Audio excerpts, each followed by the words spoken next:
Hi there, I'm Miss Tritch and welcome to Social Emotional Learning, where every video I'll be reading a book that you can read along with your child at home, and each book identifies a different emotion that your child might be feeling but not quite sure how to regulate those emotions or how to cope. So in these videos, I'll be reading a different book from each set. There are 8 of them. Alrighty, welcome back to another Spot of Feelings. Today is A Little Spot of Sadness, a story about empathy and compassion, written and illustrated by Diane Alber. Hi, I'm a peaceful spot, and this blue spot is a sadness spot. What is a sadness spot? It looks like it needs a hug. A sadness spot can show up when someone is feeling upset, disappointed, or if they've experienced loss. Sadness is one of the many emotions we can experience every day. Other emotions are anxiety and anger too. We all have these emotions inside of us, but we feel the best when we are able to calm them down into a peaceful spot.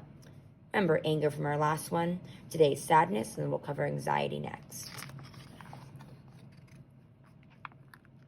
You will see both small and large spots of sadness. Having your sadness spot around is okay, but when it stays too long or becomes too big, it doesn't make you feel very good. That's why I'm here to show you how to recognize when someone's sadness spot shows up and how to help them find a peaceful spot. I'll also show you how to manage your own sadness spot too.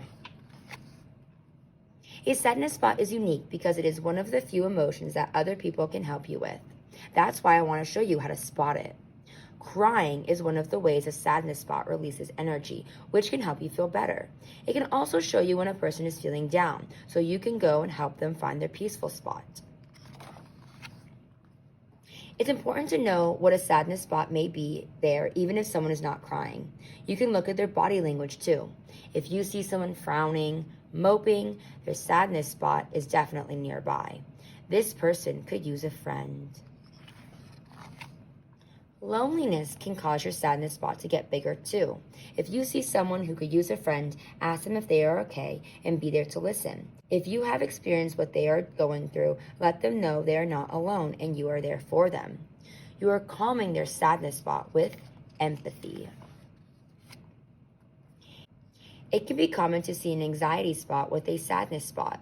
When a new kid arrives to class, they may be worried and sad at the same time. You can help them feel more welcome by saying hello and introducing them to your friends. You are calming their sadness spot with compassion. I miss my friends. What if I don't fit in? Hello, you can hang out with me.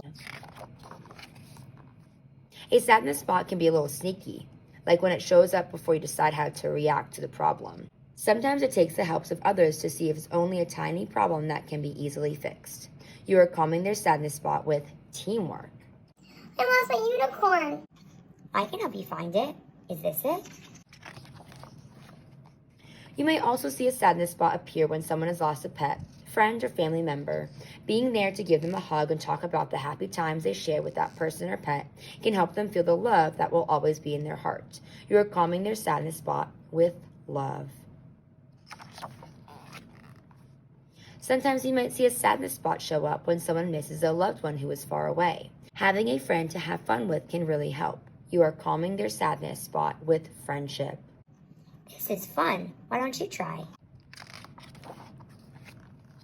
There are ways to calm your own sadness spot too. Sometimes you just feel sad and you aren't really sure why.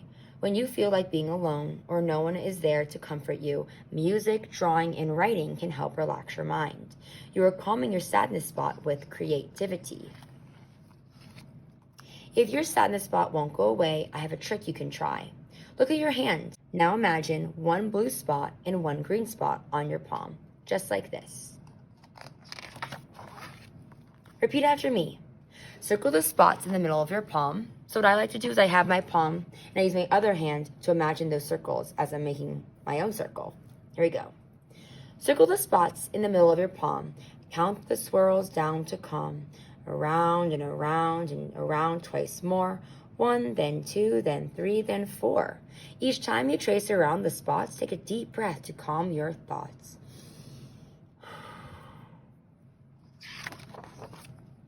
I'm so glad to see that you have learned how to calm down sadness spots. Always remember our little trick. Circle the spots in the middle of your palm. Count the swirls down to calm. Around and around and around twice more. 1, then 2, then 3, then 4. Each time you trace around the spots, take a deep breath to calm your thoughts. So just like anger, you can imagine your own spots or cut them out of construction paper and place them on your palm. You can also get real stickers in bulk on this website, www.dianealbert.com. In my classroom, just like the anger spot, I printed out my own hand that reminds them of how to calm themselves down if they are feeling sad. I have the rhyme here, and I have an example of the hand. And again, we practice tracing our hand. The movement and the feeling can really help calm you down. That's all for today. Thank you for joining me with a little spot of sadness. Stay tuned for our next emotion.